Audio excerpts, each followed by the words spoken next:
You're now alleging that this is entirely unacceptable when your erstwhile boss and your very close ally, Nawaz Sharif, was working hand in glove with Pakistan's military dictator, General Zia, for many years. And suddenly he's decided that the military and the way they interfere in politics in Pakistan is entirely unacceptable. What kind of hypocrisy is that? I disbelieve this analysis. Frankly speaking, I disagree with you. Well, what bit of what I've just said is maybe wrong? Evolution process.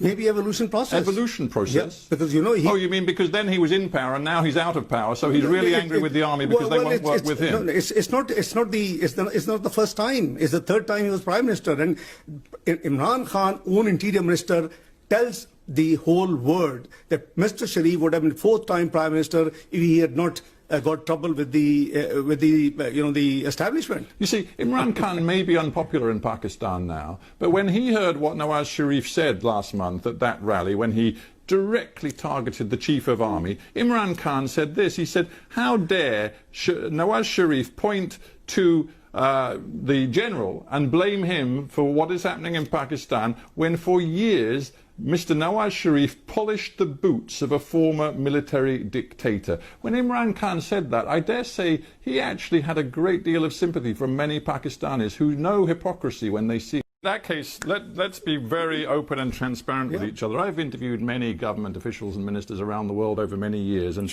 they always say, oh, I'm not responsible for any corruption at all, and I believe in transparency. I do. You do? Oh, so yes, how many properties do you and your family own?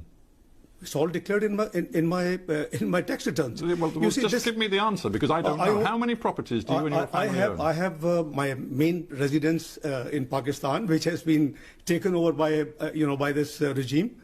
So I haven't got too many properties. But how many properties do you and your family own? My net worth is what has been reported. How many properties do you and your family own? One. One you and your family own one property. My sole residence. So all of these stories in the Pakistani press about multiple properties owned by your family inside Pakistan, property interests overseas, including in Dubai. We're sitting in London. We're sitting in London. You own nothing in London? No. Your family, not just you, your family. No, not at all. Own nothing? No, because and Dubai? The government. Dubai? My sons have just one villa, which is owned by them. They're in business for the last 17 years. So when I asked you how many properties you and your family own, and you said one, that wasn't strictly true. No, it is strictly true because they're adult, they're married, they're 17 years, they're in business, so they're independent of me. You know very well that when the NAB looked at your assets, they were looking at you and your family. I have no issue. I have no issue. My family, everything is accounted for. That's exactly... See, if all of this is so clear-cut, you only own one property in the entire world. Your tax records have been kept and given to the authorities over the last 20 years. If everything is so crystal clear, why do you not go to Pakistan and make this case in a court of law? Well, the court of law, my lawyers were there. I'm here for medical treatment. I have a cervical issue. You've been here for what, best part of 3 years on this medical issue? Almost, yes, I am. Are you still really suffering? Yes, I am. And you couldn't possibly get back to Pakistan? Well, let's see what's happening in Pakistan. Where are the human rights? What's happening in NAB custody? Where people have dozens of people have been killed, virtually. But sorry, you're saying that people being investigated by the NAB, the National Accountability Bureau, have been killed?